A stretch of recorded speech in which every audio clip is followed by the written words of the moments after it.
Welcome into the Fantasy Football Diagnostics Podcast, where we provide you with your weekly diagnosis of everything fantasy football. Whether it's season-long leagues, dynasty, DFS, or sometimes even IDP, we got you covered all year long.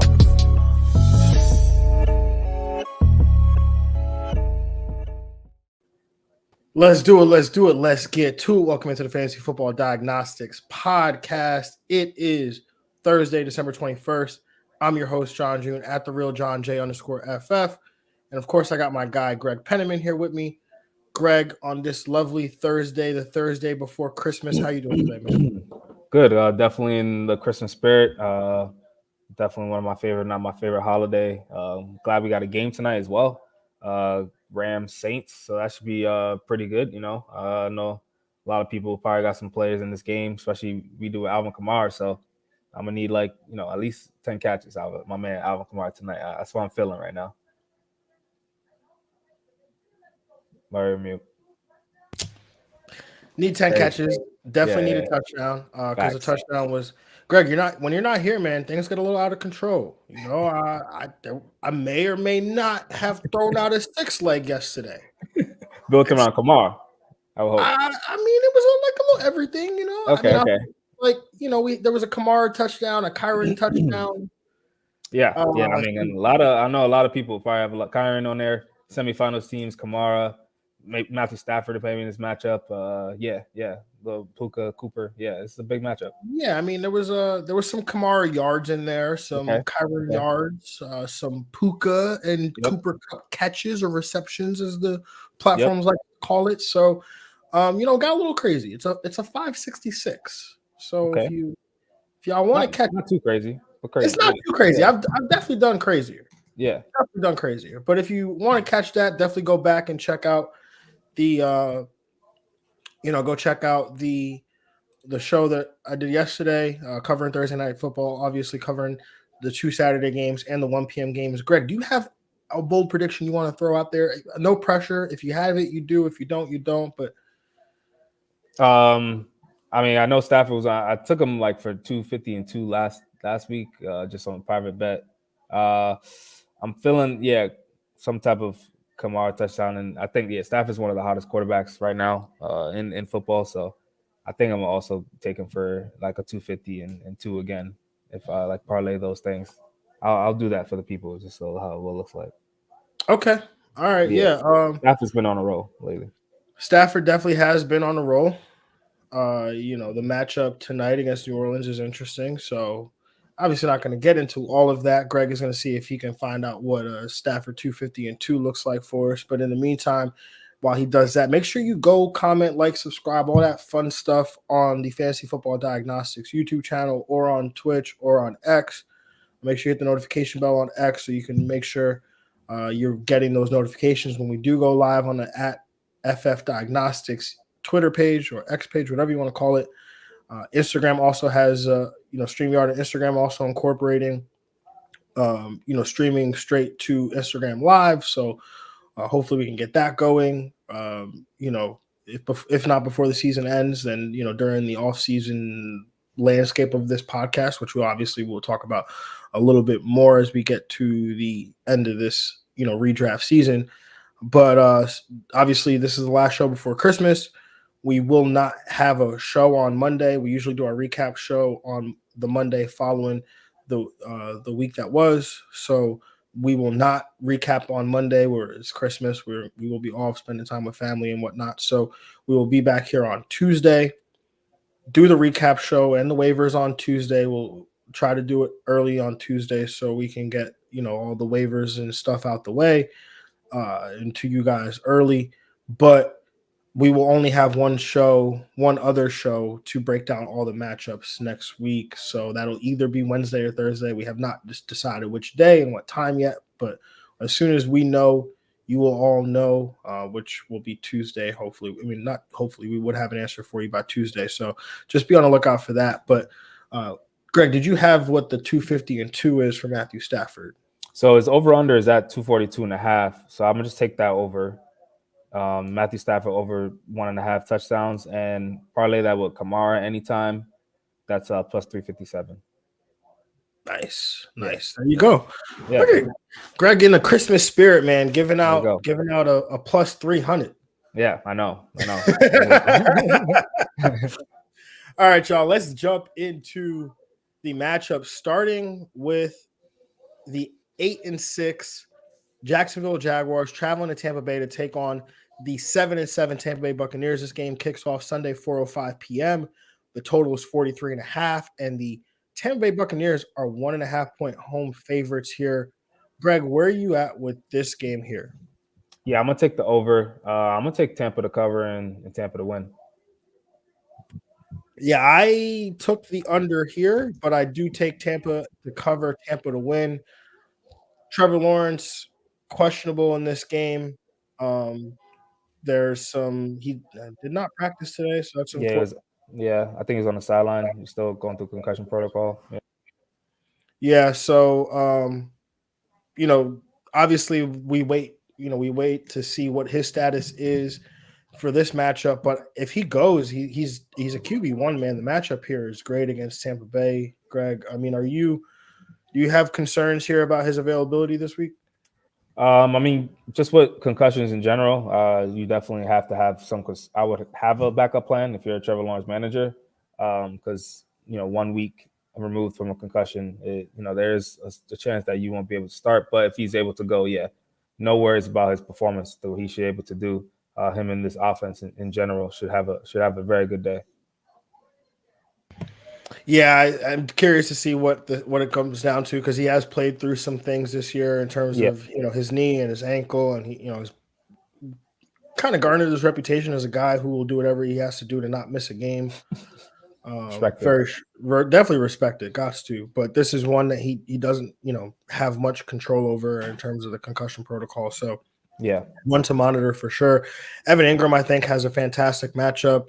So definitely like him as a tight end one, especially no Christian Kirk, no Zay Jones potentially as well. So that's left a cast of Evan Ingram, Calvin Ridley, and Parker Washington to go along with Jamal Agnew as well. Do you see – I guess we'll start with – I think Ingram is probably the guy we have the least questions about. Yep.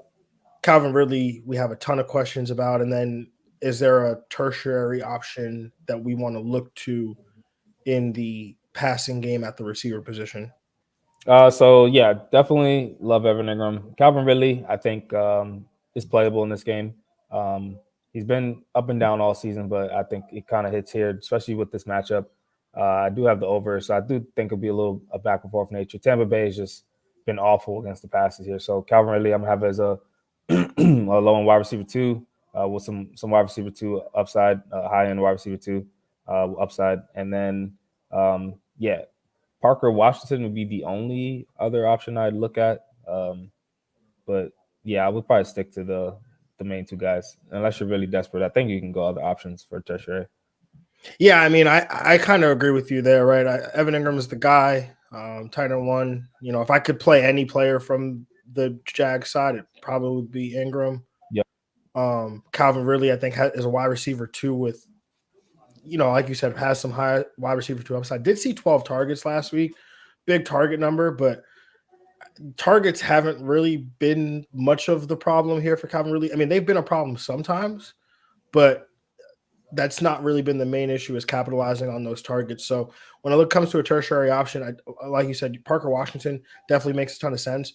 I've always been a big fan of Jamal Agnew, and I had a big touchdown last week, so I wouldn't be surprised to see him get some run in this game. But Travis Etienne, how do you feel about him? Had a stretch in the beginning of the season where he was, seemed like he was winning people weeks every week for 3 consecutive weeks, and then has really tapered off since then. Really operating that RB2 range. How do you view him in this matchup against Tampa Bay, who ranks 16th in terms of fantasy points allowed to the position over their last 3 games? Yeah, I mean, I still think he's mid-tier RB1. I think he's kind of around that range. He's still getting a lot of touches. He's still got 16 opportunities last week, 6 targets, 10 carries. So he's still getting that volume there. I'll throw him out there in this matchup to kind of give you a low mid-tier to low in RB1 day, I think. Yeah, I probably am going to have him as an RB2 on like closer to the higher side of an RB2. But there are maybe just a few guys I like better than him to finish an RB1 spot, including the guy on the other side, Rachaad White, who's been absolutely just killing. Jacksonville on the season allows the fourth most PPR points to the running back position, so definitely a great spot for Rachaad White. Yeah, absolutely take him over ETN in this matchup. Oh, most definitely. Yeah. ETN or Breece Hall against Washington. With that matchup, I think I'd go Breece. I just need to believe that the Jets can like move the ball, like do something. Like, but I'm still nervous. I'm still nervous about Breece. It's a nervous yes. It's a nervous yes, right? I want the floor of ETN. Definitely want the floor of ETN. Like Breece's floor is like 3 points, 2 points. Oh, but the ceiling crazy. The ceiling is like high. 25, 27. Yeah. And the matchup here is great. Amazing. I mean, obviously we talked about this game yesterday. I mean, Breece is the only guy I think you could trust in that game. But yeah, ETN, tough matchup here. But Garrett Wilson should have. You would think he would have a good game too, because Zach Wilson's not the quarterback. Oh, never mind. Yeah. On this game though, Baker Mayfield coming off a major performance, man. Fire him up. 5 touchdowns. Like 3, almost 404, I think. 4 touchdowns. Oh, it was Goff that had the 5. Yeah. Baker 4 touchdown passes. Jacksonville has allowed the 5th most fantasy points to the quarterback position over the last 3 matchups there. So Baker Mayfield in a prime spot as a QB1 again. Absolutely. Fire up his weapons. Mike Evans, definitely a wide receiver 1. Chris Godwin has resurrected. I know the game last week, it looked like it came out of nowhere, but when you look a little bit deeper, he did see like an 11 target game the week before. Mm-hmm. So the targets had been trending up in upwards direction. The fantasy points have been trending, and there was some, squeaky wheel gets the grease going on, I think, in that situation as well. And then Cade Otton, who we always talk about as a tight end 2 with some tight end 1 upside, has not really realized that upside recently. Are you putting him out there, or do you have any objections to getting him out there? Just with this landscape streaming tight end world, I think you can possibly find a hotter guy right now, maybe like a Tanner Hudson or Hunter Henry's been playing well. I guess some of those names I would probably put over him in that streaming category this week. Yeah, I think there's a lot of guys I'd go to over Otton this week, and if I miss out on Otton,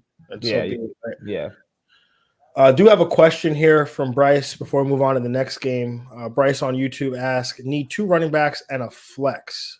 PPR league, Aaron Jones, Monty, Chuba Hubbard, Amari, I'm assuming that's Kenneth Walker, and Amari Cooper. PPR league.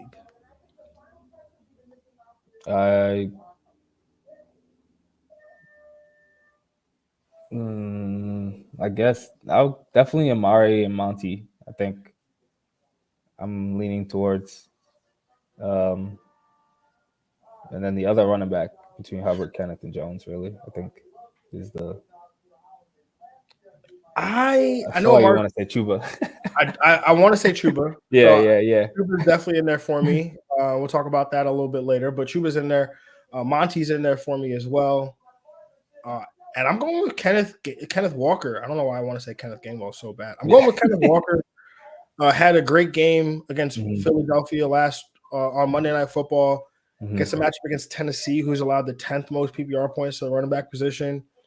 So between, I think, Monty and Hubbard, who provide like a nice floor. I mean, Monty's range of outcomes is pretty wide, right? But his floor is consistent, going to get you double-digit fantasy points no matter what. And if he falls in the end zone 2 times, like, there's your boom game. Yeah. Amari Cooper, obviously, he's been rock solid. He's giving us some context. I'm assuming, against CMC, Amon-Ra, AJ Brown, and Rachaad White. Probably need all high ceilings. So, I mean, I'm in that situation. I still like Monty and Hubbard to still provide a mix of a nice ceiling and nice floor, nice ceiling and nice floor. and I think Kenneth Walker can definitely provide some upside as well. All right, let's see what else we got.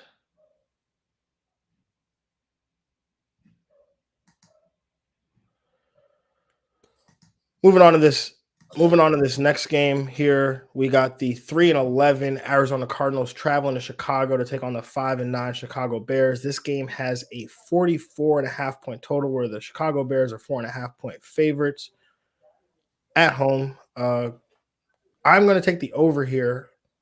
I'm going to take the Cardinals to cover 4.5, but I will take the Chicago Bears to win this game.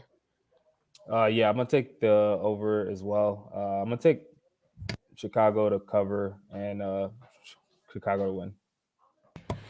Yeah, I don't know.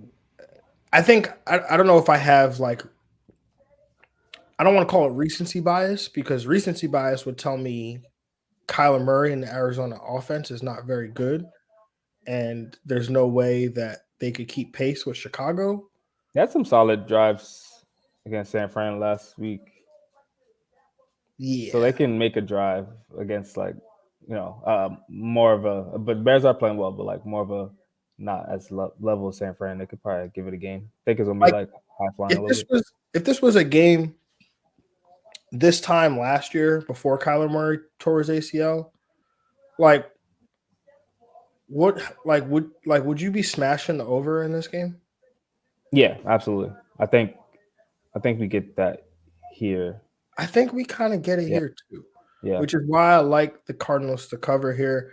I don't know how that's going to happen though, because on the Cardinals side, I really only like Trey McBride. He's like the only person I'm like. Yeah, Kyler and Trey McBride. Yeah. No, I'm only really confident in Trey McBride. Kyler Murray has been very meh in recent weeks. Yeah. Last week, turnovers hurt him a little bit. The week before that, was that Pittsburgh? Pittsburgh game? All in all, just has not been a great. I mean, it started out nice with Kyler Murray, but we have not seen the ceiling from him. Yeah, Connor is probably like an RB3, probably most likely. So. Yeah, Pittsburgh. So last week, 211, 1 touchdown and 2 interceptions, 49 yards on the ground. 2 picks. Rough. Pittsburgh game, 13 completions, 145 yards, 1 touchdown, 9 carries, 20 yards. And the 3 weeks before that, he was giving us a rushing touchdown. And he hasn't done that lately. So maybe he gets that again. But it's been rough with him. James Conner, like you said, had a very good game last week, but it seems like the running back snap share and usage share has trickled over to Michael Carter and Amari DiMercato. So it kind of caps the upside here. The matchup is tough. I mean, Chicago was a one that we used to target, but over their last 3 games have allowed the 26th most PPR points to the running back position. Do you see any James Conner as anything more than like an RB3? No, yeah, that's kind of where I have him at. You're just hoping that he gets that touchdown. He gets I would say 10 to 15 carries. That's kind of what you're expecting. So getting over 50 plus yards with that and a touchdown in that way. Yeah, definitely how I see it as well. On the Chicago side, because that's the way more exciting side to talk about. I mean, Justin Fields, high-end QB1 this week, I feel like. And DJ Moore, I think you got to go along with him as a wide receiver 1. And then Cole Kmet, I think you just got to start him purely off the fact that when Justin Fields tends to have these big games, like we're kind of projecting here, Cole Kmet usually finds a way to be a part of that. Absolutely. Yeah, I think he's definitely a guy that should be added in a significant amount to put in and hopefully help your matchup. Yeah, those 2 guys, Fields, DJ Moore, and Kmet being a great complementary option.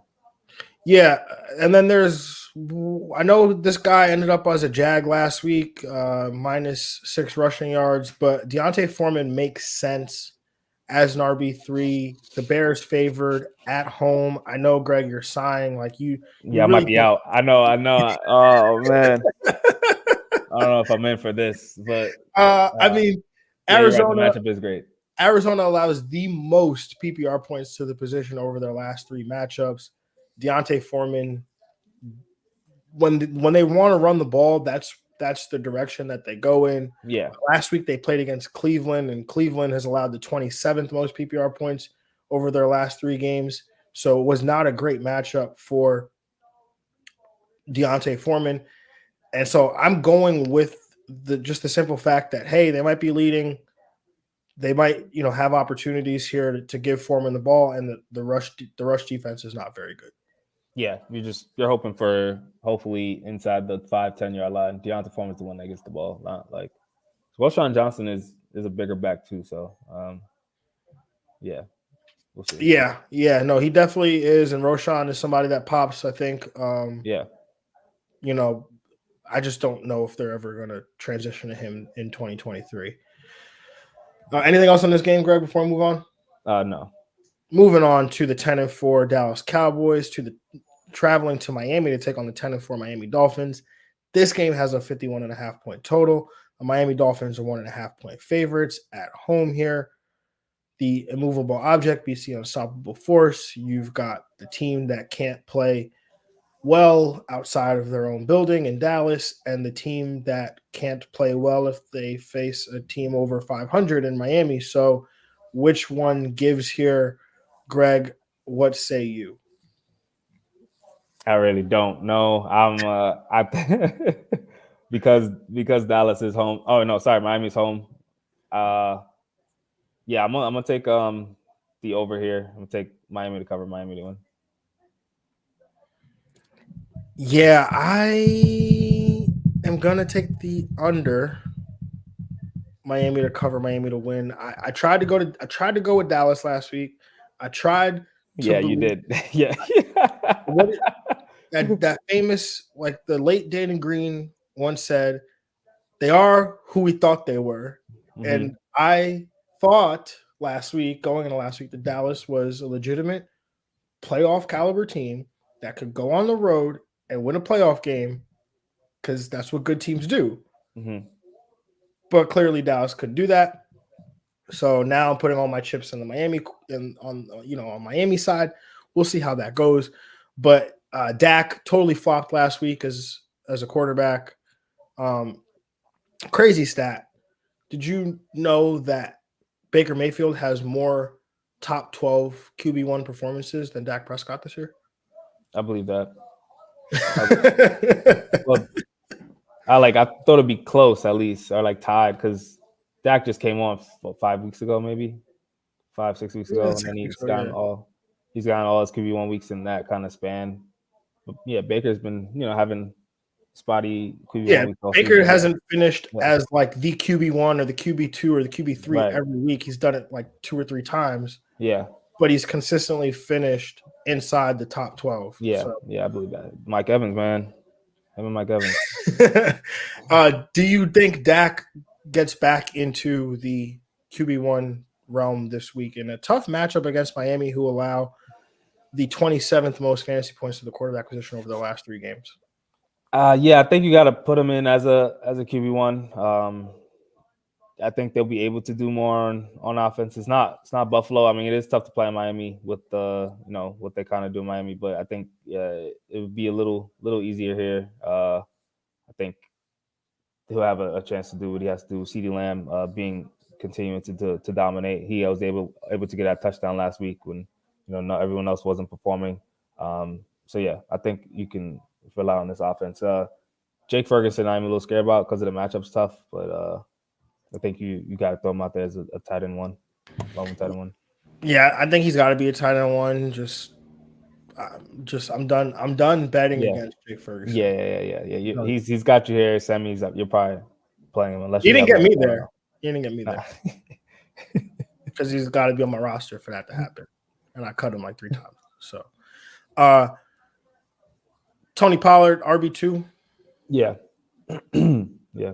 On the Miami side, Tua, I think he's a QB1. The matchup here is really good. Dallas allows the 11th most fantasy points to the quarterback position over their last 3 games. So definitely a spot you'd like to go with Tua.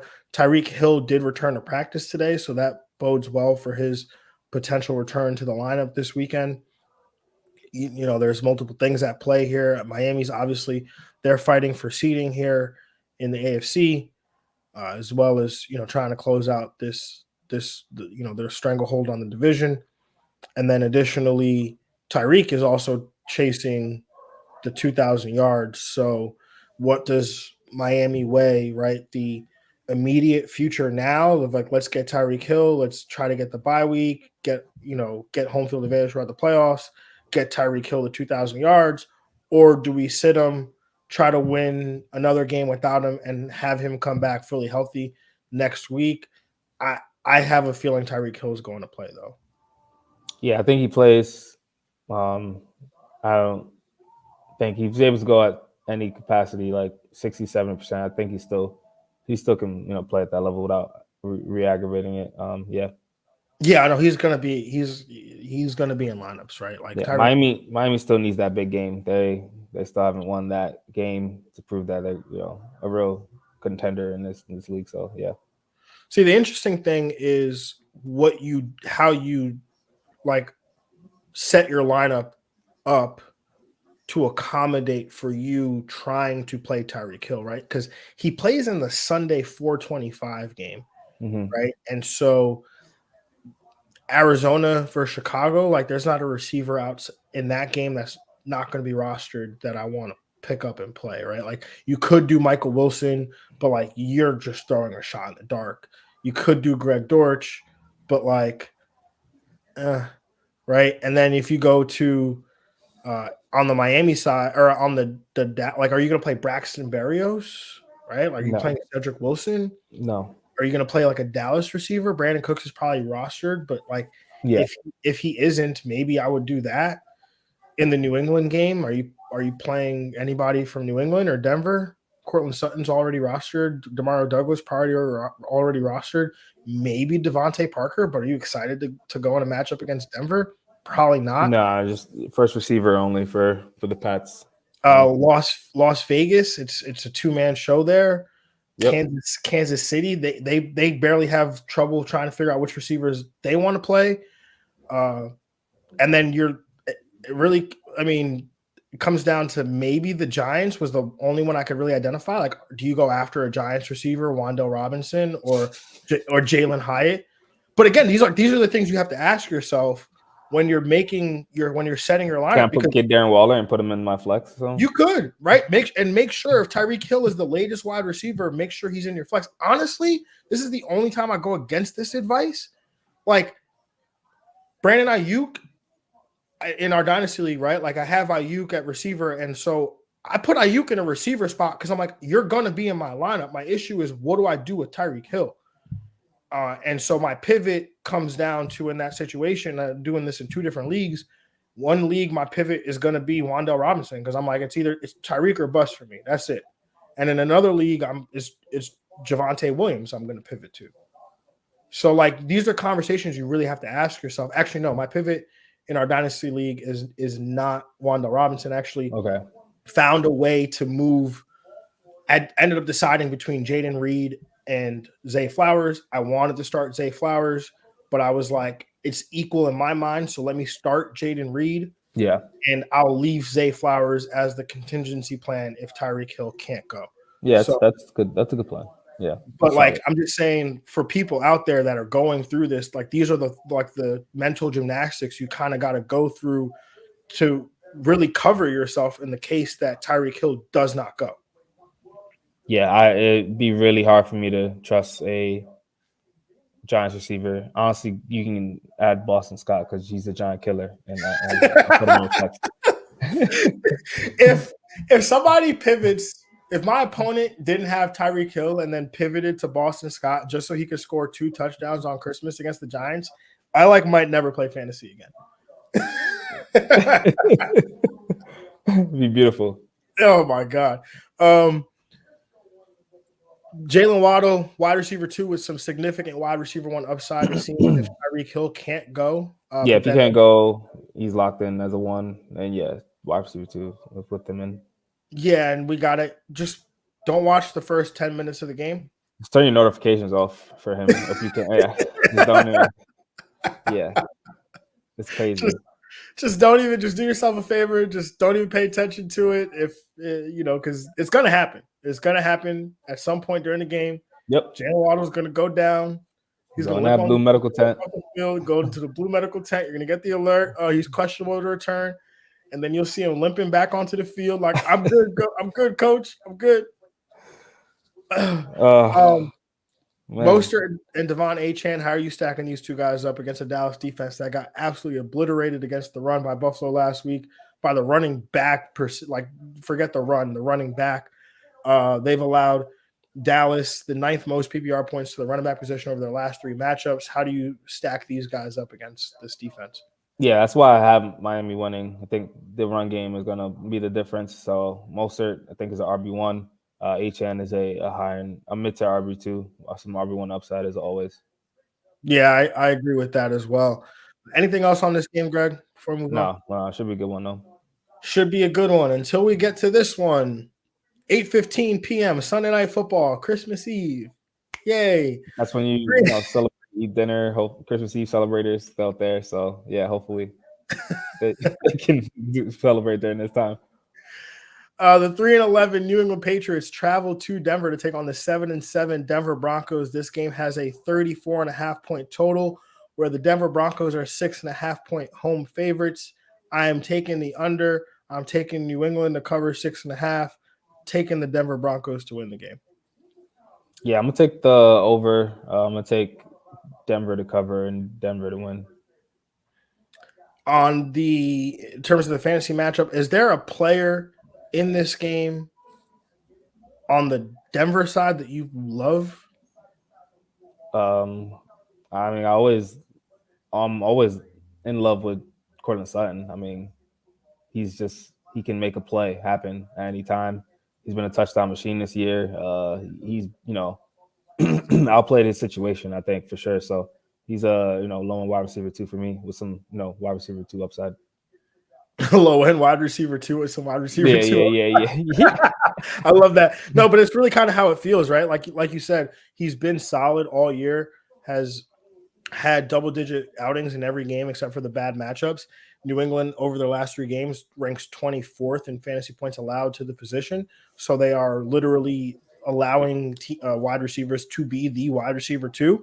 And I think that's what Courtland Sutton has been. So wide receiver 2 meets wide receiver 2 gets wide receiver 2. So, that's good for right now. What you need, if you're gonna have that output semifinals week, that's good. Yeah, but tougher battle for Russell Wilson, I think, to find success in this matchup. Javonte Williams, downgrade him just a slight bit. The matchup overall is not terrible, but Denver has been sharing this backfield a little bit more than we would like. And so, how do you feel about Javonte Williams this week? I think he's in that RB3 area. Not low ceiling. Sorry, solid like low floor too. I think 5-6 fantasy points. So you're not really happy to play him right now in this low scoring matchup. Denver, the Patriots are probably going to be focusing on that. So yeah, I'm not too excited. See, the crazy part is, and this is why I think New England covers, is because the pieces that I want to play in this game are on the New England side. Right? Yeah, like Ramondre's able to go. You want to play him. Tomorrow's able to go. Even if Ramondre can't go, like I'm 100% confident playing Zeke in this lineup in this matchup here. Right? Yeah. I think he's a volume dependent RB1. Denver allows the 7th most PPR points to position. Zeke has seen a ton of volume over these last couple of weeks. Didn't capitalize last week against Kansas City, but this is a much better matchup here in terms of the running game. And then obviously, in addition to him, like I like Hunter Henry a lot in this game, right? Yeah. Hunter Henry in my stream of the week. I think he's very easy stream candidate to select from. He's got a really good matchup here against Denver, allows the 7th most PPR points to the tight end position over the last 3 games. And Hunter Henry's coming off back-to-back really good games from a fantasy perspective, one of those being a 9-target game here. So no reason why he can't continue his involvement in this offense. Yeah, absolutely. Do you have a preference at wide receiver? Devontae Parker and Demario Douglas both saw some significant work last week. Which one of these guys do you tend to gravitate towards? Yeah, I'm always lean Demario. He's just been the more consistent player over the second half of the season. After Kendrick Bourne went down, so I'm gonna lean him as being that flex, solid flex play. Agree with that there as well. Anything else on this game, Greg, before we move on? No. On Monday, Christmas Day, 1 p.m., we've got the 6-8 Las Vegas Raiders traveling to Kansas City to take on the 9-5 Kansas City Chiefs. This game has a 41.5-point total, and the Kansas City Chiefs are 10-point favorites in this one. Greg, where are you going with this one? Yeah, I'm going to take the over, take the Chiefs to cover, and Chiefs to win. I'm going to take the under. I'm going to take Vegas to cover 10, but I will take Kansas City to win the game ultimately. Patrick Mahomes, I've been down on him as this year, these last several weeks. Las Vegas allows the 22nd most fantasy points to the position over the last 3 games. Where do you rank Mahomes coming into this week? The first time they played, he had a pretty good day. So I think I'm gonna kind of go with the matchup here as far as him going against Vegas. He's owned Vegas his entire career, so I think he gets a good day here. And Vegas, had a layup matchup last week, which kind of helps their stats a little bit. Easton Stick is, Easton Stick still finished as like a QB1. Yeah. Well, all in that last 6 minutes of the fourth quarter, hey, the data counts that. It didn't exclude the first 3 quarters. So, but I do think Mahomes does have a slightly better day here. Is going to finish as a QB1, probably just not the high upside that we're used to him having. Probably somewhere in that mid QB1 range, like QB6 to QB9. I think is where he probably falls when it's said and done. Yeah, he finished with 298 and 2 last time they played Vegas, so pretty good stat line. Take it. Rashee Rice, how do you feel about him going into this matchup this week? Las Vegas allows the 15 points to the position. All in, Rashee Rice. That's it. That's the star. The pass catcher we're going with the rest of the season. Has in like 2 weeks left. That's it. 2 weeks. We figured it out. Yeah. Hey man, I was there early. I was parked outside the bus stop just waiting. You at the Justin Watson bus stop too, I mean, look, that's because the Rashee Rice bus didn't run that day, so I was waiting for the Justin Watson bus, but then that one didn't run. Yeah. But now I'm back on the Rashee Rice one. I was ready to walk for a second, but then I took the bus again. I'm finally hopping on a bus. I'm on the Rashee Rice bus. Yeah, the Rashee Rice bus. All right, let's go. Yeah. Wide receiver 1. Yeah. All right, let's go. Yeah. Isaiah Pacheco supposed to make his return this week. How do you feel about him in his first game back? I think he slides right into strong RB2, some RB1 upside. I think, especially kind of his matchup here is built for him for sure. Most definitely like him to be an RB1. And Travis Kelce have been disappointing as of late. Las Vegas, though, allows the 10th most PPR points to the tight end position. How do we feel about this matchup for Travis Kelce? Love it. I mean, I think if this is going to be a week, he helps fantasy managers be a difference maker. This is the week, If it doesn't happen this week, it's just not going to happen. No, I mean, yeah, you probably got eliminated if you made it this far with Travis Kelce.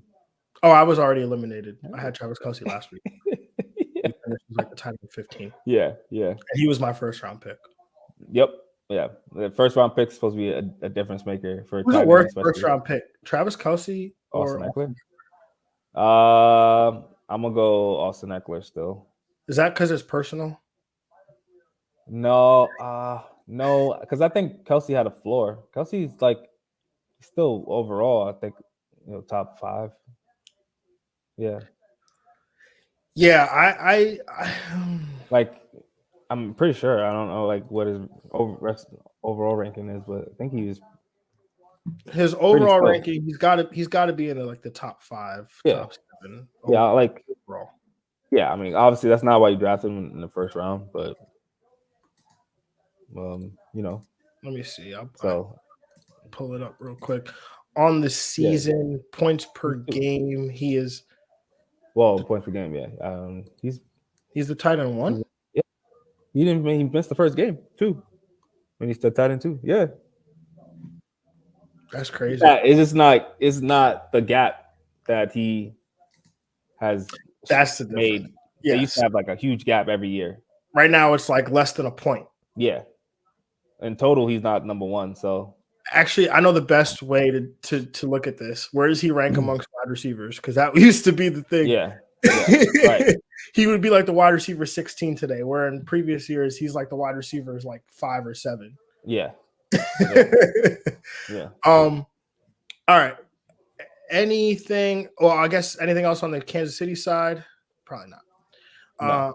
On the Las Vegas side. Also, Eckler, people drafted him over CMC, so they'll never forgive people for that. They must have had one too many beverages at the draft. Yeah. Like one too many adult beverages at the draft. Devontae Adams, rather, wide receiver 2. I like him as a low end 1, just because his volume. I think he's gonna get targeted a lot. 10 plus. Kansas City very good against wide receivers, 25th most PPR points allowed to the position there, but he is a very talented receiver, like you said. Does see a lot of the team targets there. So wide receiver 1 that finished definitely in the range of outcomes. But what about Jacoby Myers? That one I'll downgrade slightly. I think wide receiver, low end wide receiver 3, like flex. I'd probably try to go somewhere else. Yeah. It's tough because last week you could point at it and be like, oh, but he finished as like a wide receiver 2 last week. He had like 15 PPR points, but then you really look closer. It's like, he caught a 20-yard touchdown pass, and then he threw a touchdown. Yeah. And outside of that, he like caught one other pass and threw another pass. So like, do you really want to bank on that production there? In the game, they scored like almost 70 points. Yeah, like he should be doing a lot more, I feel like. So Josh Jacobs seems like head coach Antonio Pierce, I almost forgot his name for like half a second, said yesterday if he was a betting man that he would bet on Jacobs being in the lineup. So like he's going to go. Kansas City allows the 15th most PPR points to the running back position over the last 3 games. Did not give way to Zeke Elliott last week, but do you think Josh Jacobs comes out and has an RB2 top plus type day? Yeah, top 15, top 17. Yeah, I like that for him. I think thanks to Zamir White for his services for that 1 week for sure. Helped a lot of managers. Oh, he definitely. I know at least 3 or 4 managers that he helped. Yeah. Michael Mayer, any intrigue there? Had caught a touchdown last week, was a little bit more involved in the offense. Kansas City allows the 8th most PPR points to the tight end position over the last 3 matchups. Not too much, no.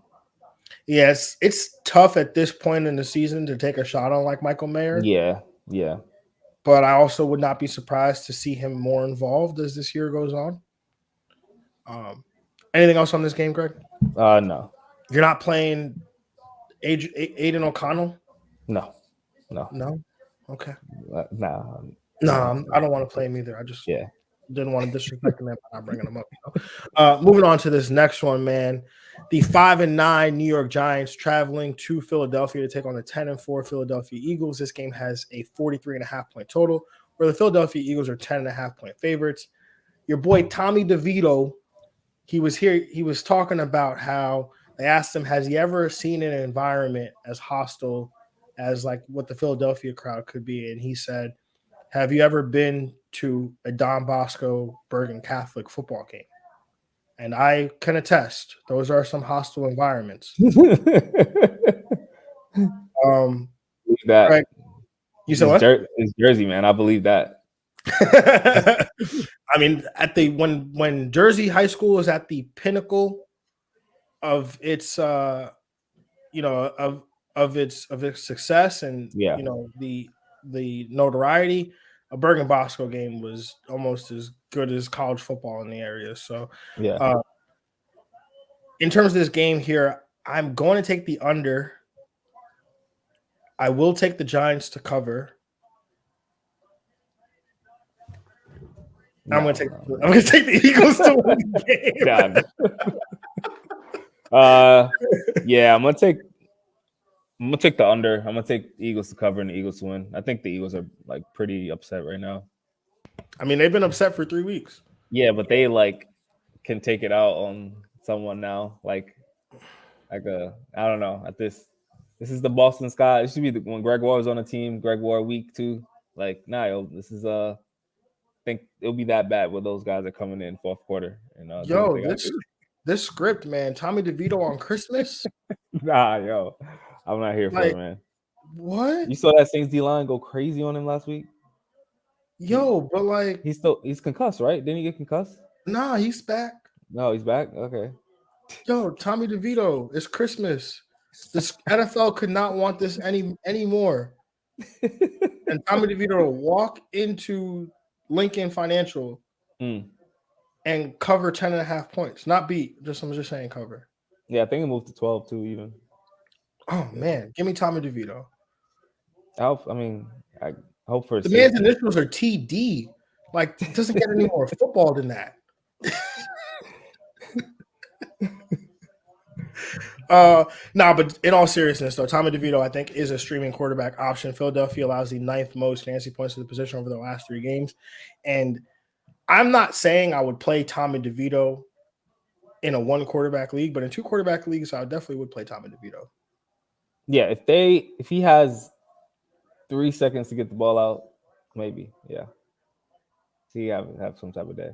He has some type of time to get the ball out. But am I going to take a Tommy DeVito bet right now? Tommy DeVito, top 15? Top. Yeah, that's exactly. I would set the over under at 14.5. Okay, yeah, we could do that. Yeah. Okay. Right. Top 15. Oh, wait, no. Actually, no. Can we set that at 15.5? 15. Sure. Yeah, I got you. All right, bet. Saquon Barkley, high-end RB1. Yeah. Philadelphia has been getting run on a little bit. 8th most PPR points allowed to the position there. So Saquon Barkley coming off a disappointing game against New Orleans, who coincidentally enough could also be run on prior to last week. Mm-hmm. So hopefully Saquon goes. And how confident are you in Darren Waller? I mean, I know I have a lens into your confidence level, but I want you to vocalize that here for the people. Yeah, I like what he did last week. He was involved. It wasn't like, he was, eased in, but eased in a way where he was still got 4 catches, 40 yards. You like to see that for sure. I think he gets more even involved here in this game as well. So I think he has, at least a tight end 1 floor. I think 6 catches kind of in that realm. So you're hoping that he gets close to, more 80 yards in that area and can maybe get in the touchdown area because it's a good matchup. And Darren Waller, I think he's 2 weeks removed now from the injury as well. A little more healthier. I think he balls out a little bit. On mute. Yo, 2 times today, man. What is going on here? You think it's my first time doing the show? Trying to see Darren Waller's usage these last couple of weeks and looking at it not these last couple of weeks. Last week, only 1 week, yeah. 47% of the team routes. So that's not particularly a high number, but was targeted 15% of the time and was targeted on 23%. He had a target per route run rate of 23%. So when he was out there, he was being targeted. You would hope that ramps up a little bit more this week. With obviously being a 1 more week removed from his injury. Just to put that in context, Tucker Kraft last week, 17% of his team targets, but he ran 93% of the routes. Had a target per route run rate of 16% compared to the 23% for Darren Waller. And if you're asking why, it's close. Yeah, no, Tucker Kraft he's in a good spot too. And look, if you're wondering, for the people wondering why I picked Tucker Kraft specifically, because that is a decision that Greg and I have to make in one of our leagues, a very important league, high stakes league. We are in the semis, and so we have a pretty important decision between these two. Do you chase the ceiling of Darren Waller, or do you just take the floor of Tucker Kraft? And that's why we need Kamara to just get 30 points tonight. Yeah, so I could just put Tucker Kraft in. Yeah. I mean, honestly, I've had thoughts of putting them both in for my own reasons because Austin Eckler was a bust this year. So don't worry. I already told the people we're starting Gus Edwards over Austin That's Eckler. The bus. Let's go. Choo-choo. Would you – because I could not – I had this come up on the show yesterday. I could not really figure out which side I was on. I think ultimately I was on the Derrick Henry side, but Derrick Henry or Austin Eckler this week?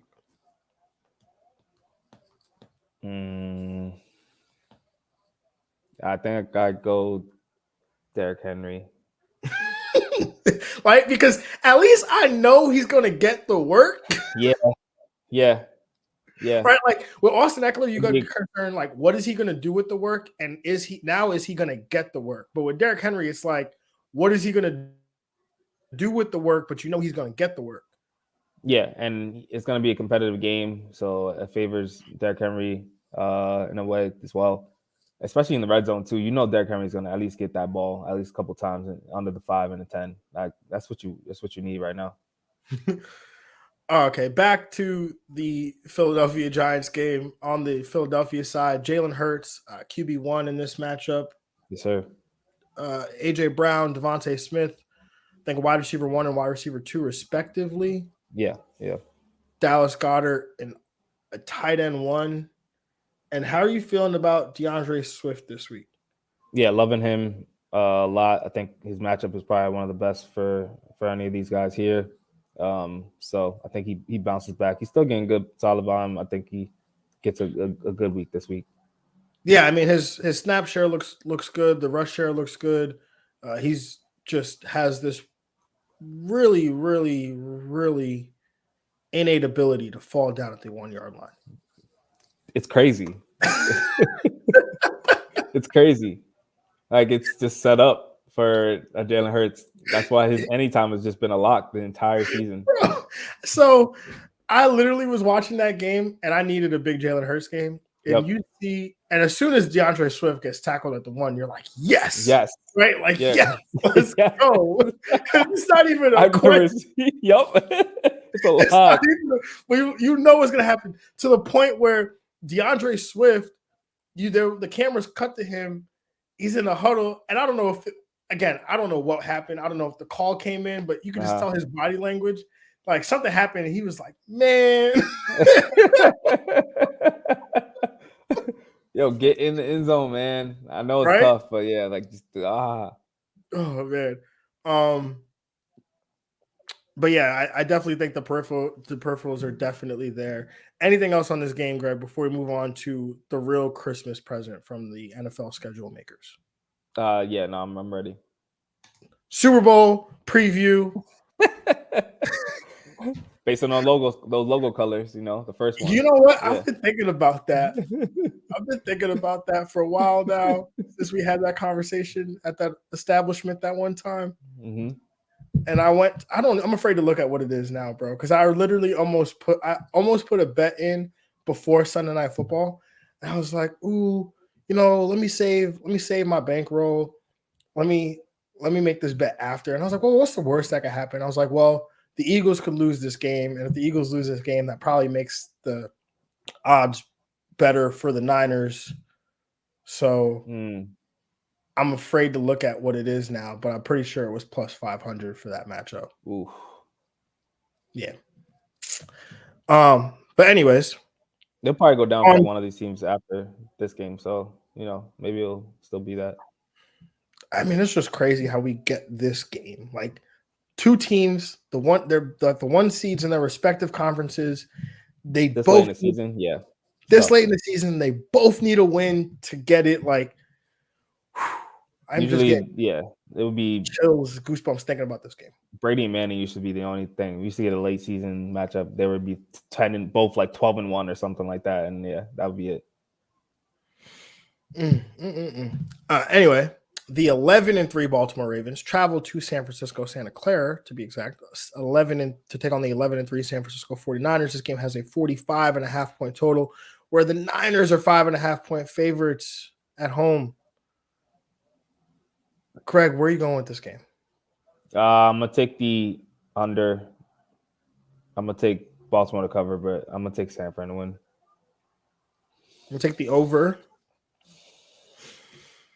I'm gonna take Baltimore to cover, but I will take San Fran to win.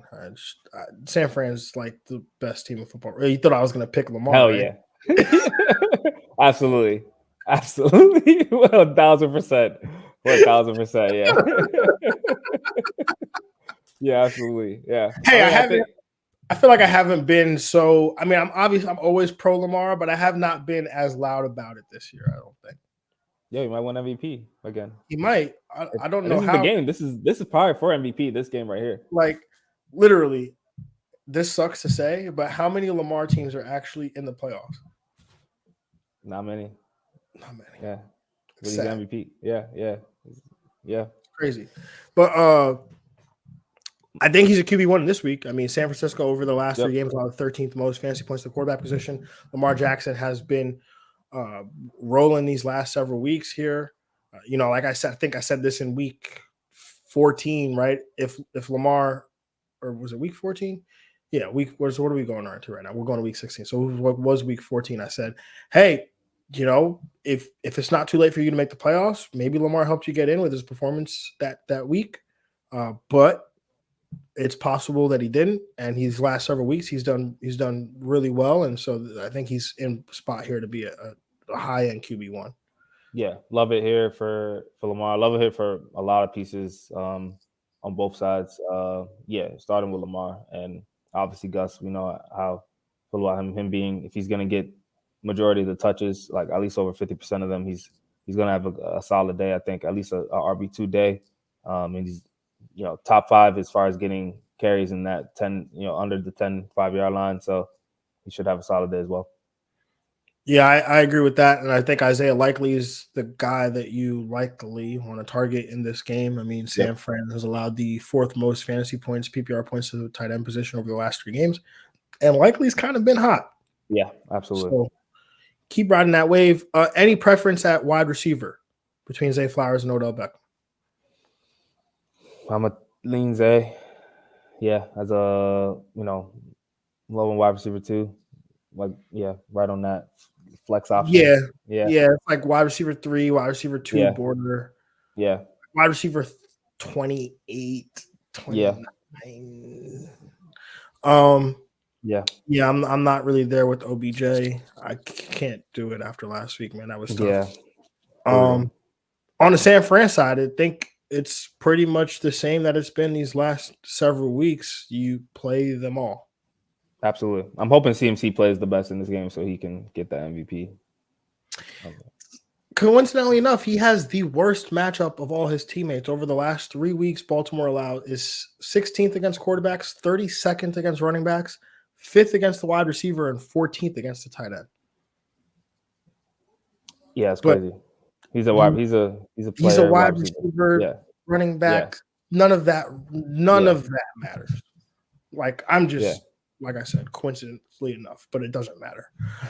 But yeah, do you preference over versus Debo or Ayuk though? Debo has been I think this happens a lot too. As we get more important games closer to the playoffs, Debo starts to ball out. So I think he gets better late in the season. I like Debo. How many touchdowns do you think Debo has over the last 3 weeks? Like 5 at least. I feel like I want to see how many touchdowns he has like in December usually. At least 5 for sure. But he has 7. Yeah, that's crazy. Over his last 3 games, he has 7 touchdowns. Actually, the month of December, you might be onto something. Yeah, he balls out. I just remember historically he's really good in December. Since week 10, he's had 9 touchdowns. Oof.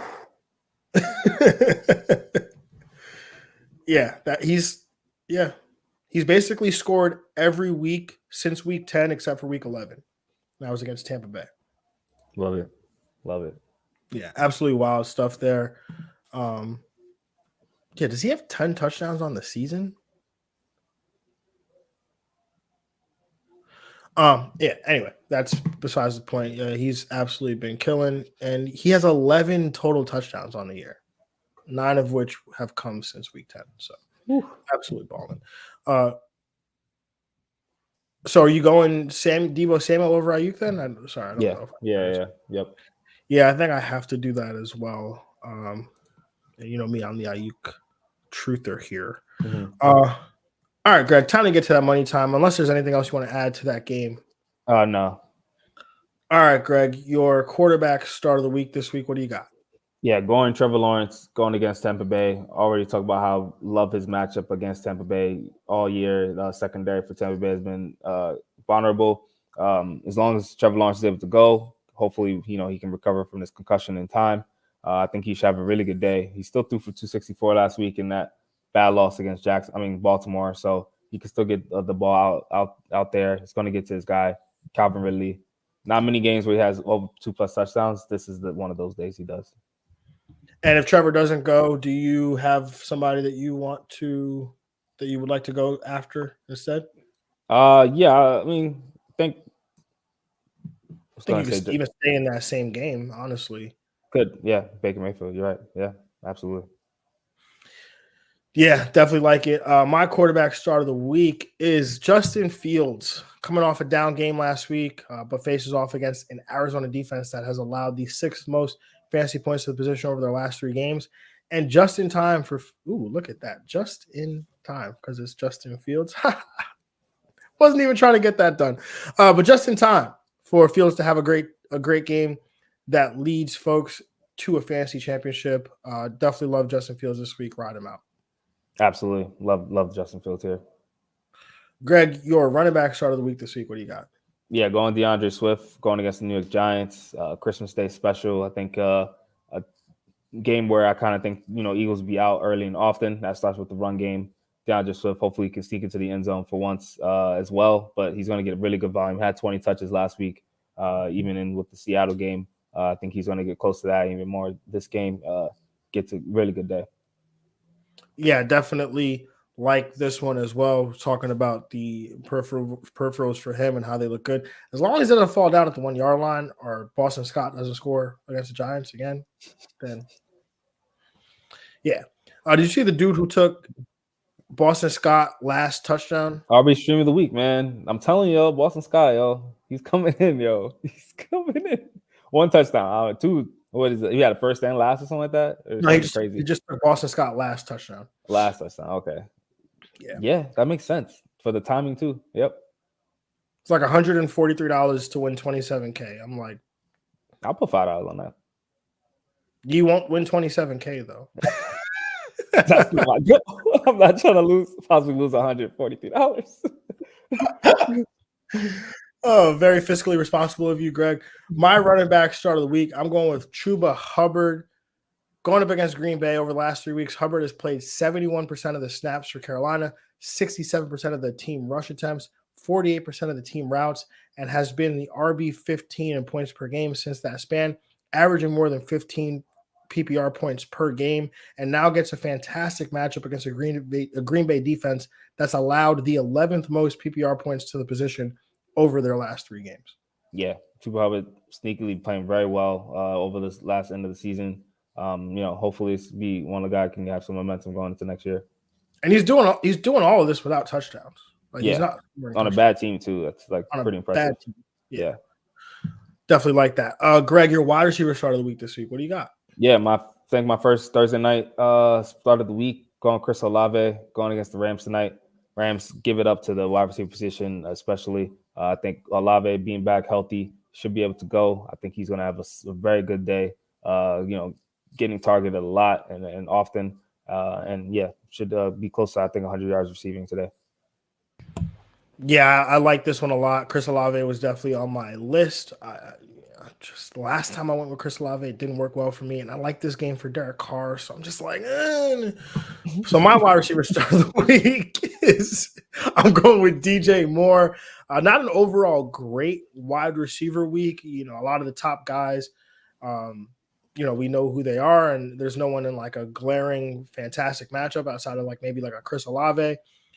So again, going with DJ Moore doesn't have the best matchup as Arizona over their last 3 games, allowed the 20th most PPR points to the position.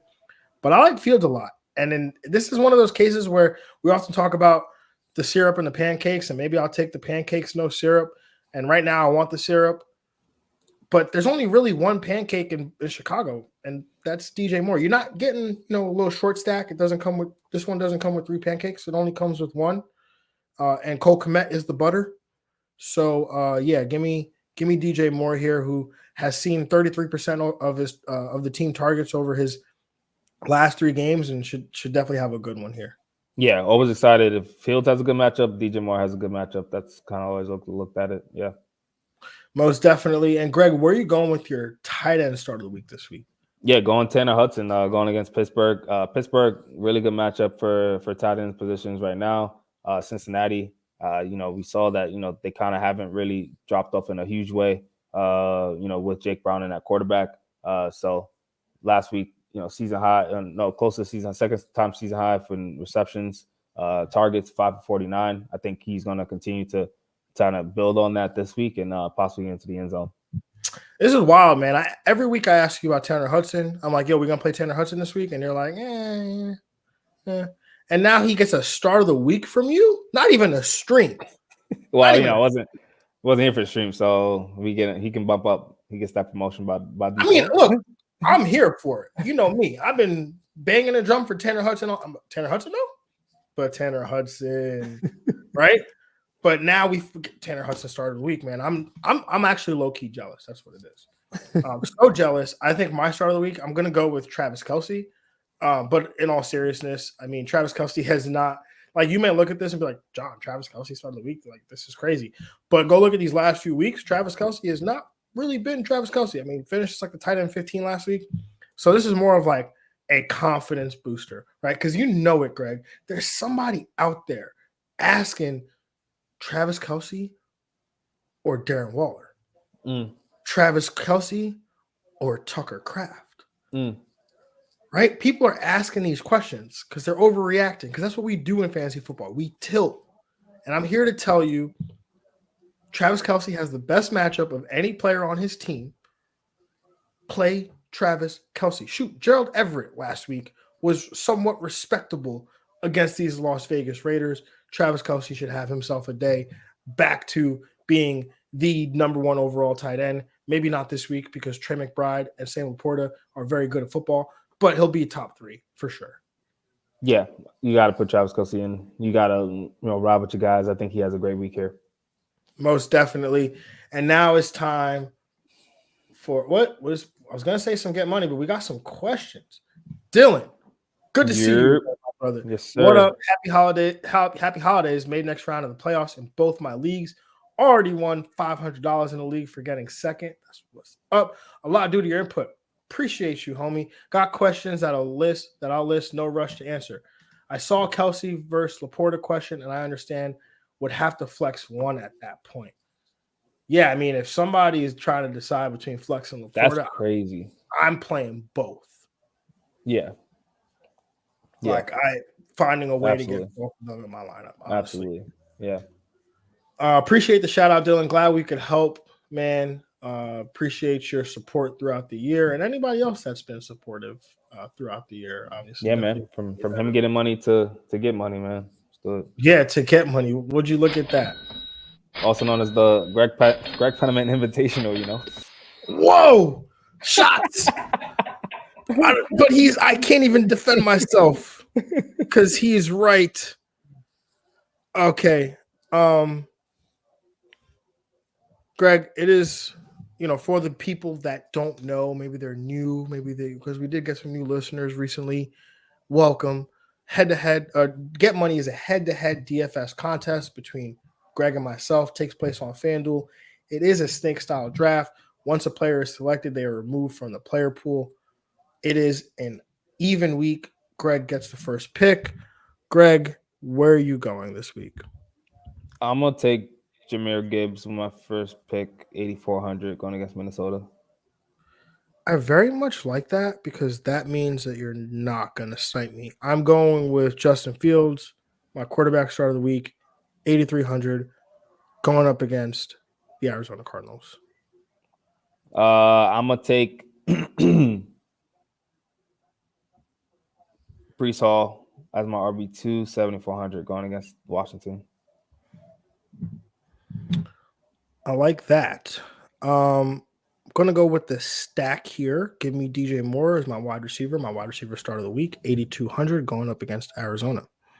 My flex, I'm gonna take a third running back, go with Bijan Robinson, 7,100, going against Indy. I like that. Give me one man Bijan. Let's get some Bijan here. I like that. If Greg is going Bijan, that means it's a good Bijan week.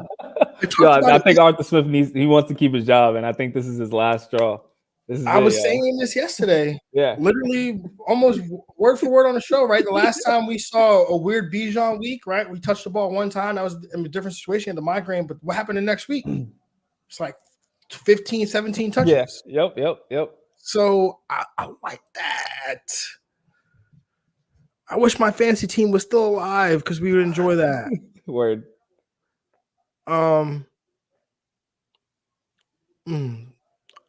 As my second wide receiver, actually, my second wide receiver, I'm going DK Metcalf, 7,600, going up against Tennessee. First wide receiver, I'm going to take Jalen Waddle, 8,100, going against Dallas. At tight end, I'm going with Trey McBride, 7,000, going up against Chicago. Brutal. That's brutal.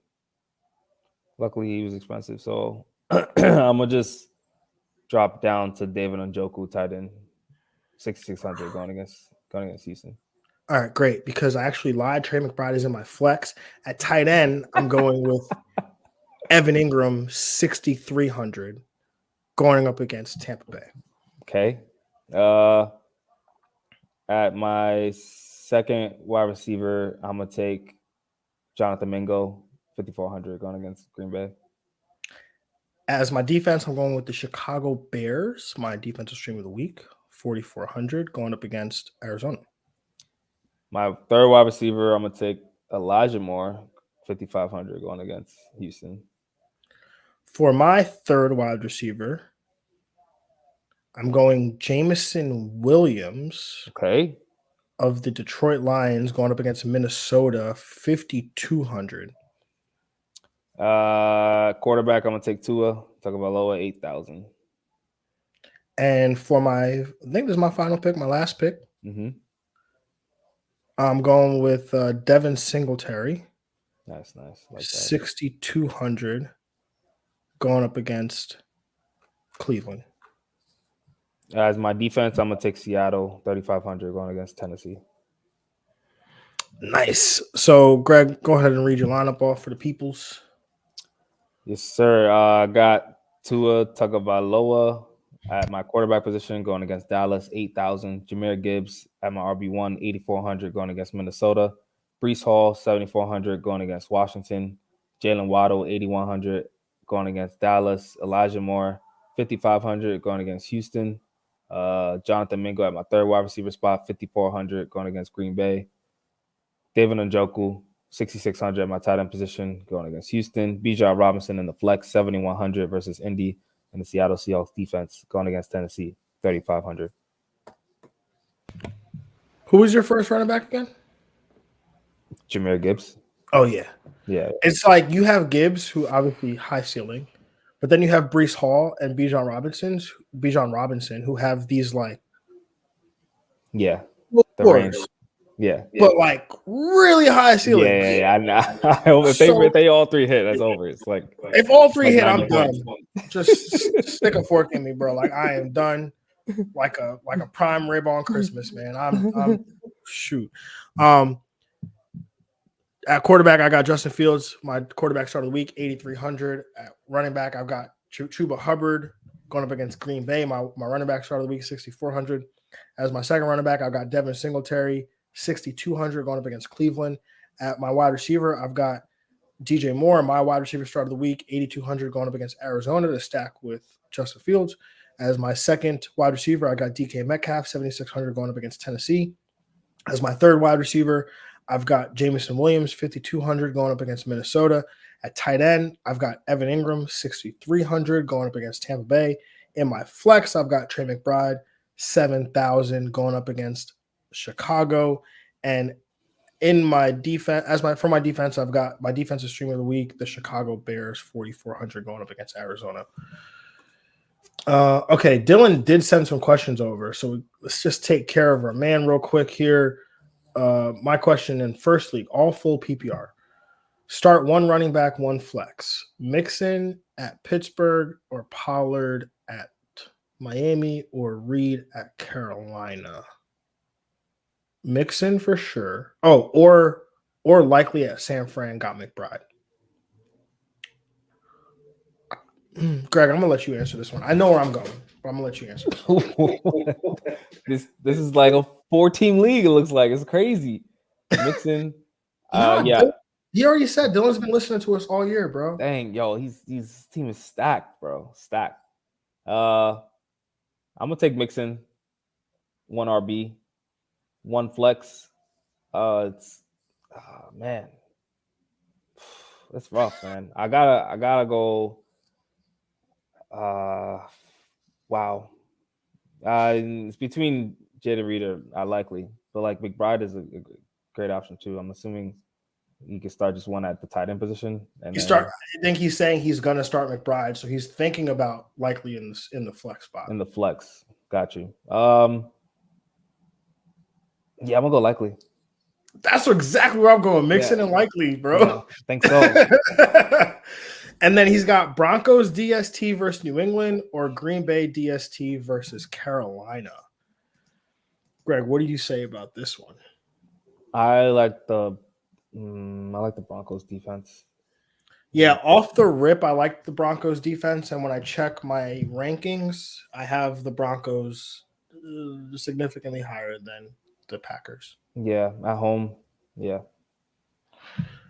His second league, also full PPR. He's got to start 1 running back, 1 wide receiver, 1 flex. So James Conner against Chicago, Jerome Ford against Houston, Devin Singletary against Cleveland, Ayuk versus Baltimore, Waddle versus Dallas, Reed versus Carolina, and then he's got to decide between the Broncos defense and the Bills defense. Broncos against New England, Bills against the Chargers.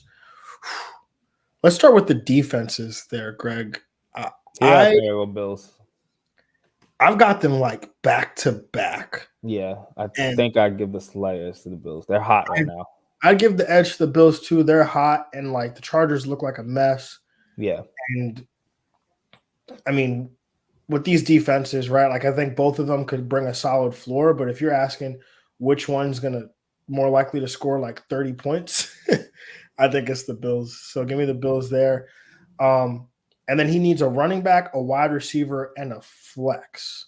So at receiver, Greg, are you going Ayuk, Waddle, or Jaden Reed? For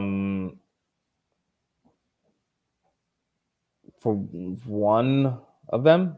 One of – well, I'm just saying, we decide the receiver, then we decide the running back, and then we decide the flex. Yeah. So out of those 3 receivers, I think I lean Jaden Reed. Between Ayuk, Waddle, and Reed? Yeah, Reed. You're going to start Jaden Reed over Jalen Waddle and Ayuk?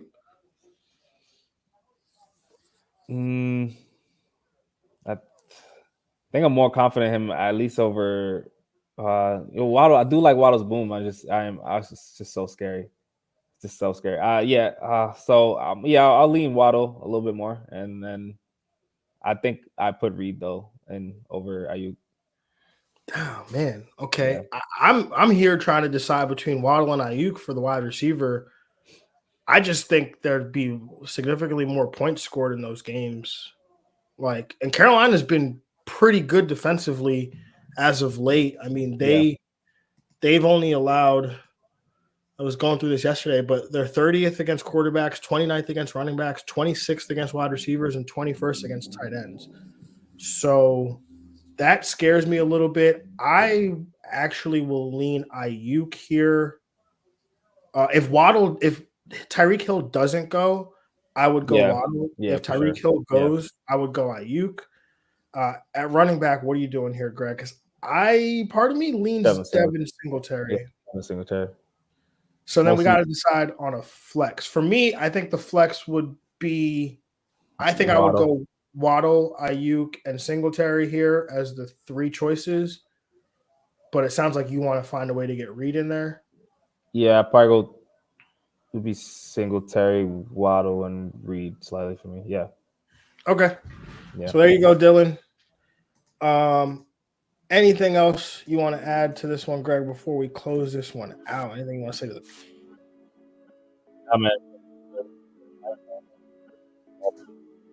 we got some of that, some NBA. So it's a big sports weekend for sure. I was like, it's kind of hard for me to hear what you were saying, and then I realized you were talking about NBA, and it must have been a defense mechanism. My audio was the way it's set up. We just don't talk about. Christmas is a basketball holiday. I don't know what NFL is trying to do, trying to infiltrate the NBA. What's your most memorable Christmas NBA memory? It's got to be probably any Kobe game, really. Dwayne Wade had a couple really good games on Christmas. Like but the Miami, LA game. Single one. Yeah, I guess Kobe. Yeah, just seeing him every time on Christmas was perfect. Okay, my single memory in the NFL on Christmas, Alvin Kamara scoring 6 touchdowns. That too. Yeah. Hopefully he repeats it again. Hopefully on championship week, bro. Like, and I was going championship week. Yeah, you're right. I was going against him, bro. Like, talk about ruining Christmas, bro. Every one of those touchdowns hurt more than the last. And I think Christmas was on a Friday that day. So I'm sitting there like, how do I make up like 50-something points because I went against Alvin Kamara in the finals, bro? Like, it was terrible. I'm asking just for a quarter of that. I'll take it. Tonight, right? 2 touchdowns, yeah. No, I'm greedy. Give me half. Leave no doubt. Yeah. 3 I want him sweating. 3 would be great. Anyways, y'all, we will catch y'all on Tuesday. Hope that you have a wonderful Christmas, wonderful holiday, wonderful Kwanzaa. I think Hanukkah already passed, but whatever you celebrate, whatever you believe in, I hope that regardless of what it is, that you're spending time with family, you are doing things that are enjoyable, you enjoy the football that's on TV, and hopefully next time we talk to you, you're one step closer to the championship. All you got to do is win this week. Remember, get those Thursday night players out of your flex. Those Saturday players, get them out of your flex. Tyreek Hill, put him in your flex because you got to figure some stuff out there. Unless you get some concrete, definitive, he's playing, err on the side of caution there. Until next time, y'all, we'll talk to you on Tuesday. We'll be live Tuesday. We'll talk to y'all then. Have a good one. Good luck in your matchups, everybody, this weekend. And we are out of here. Peace. We out.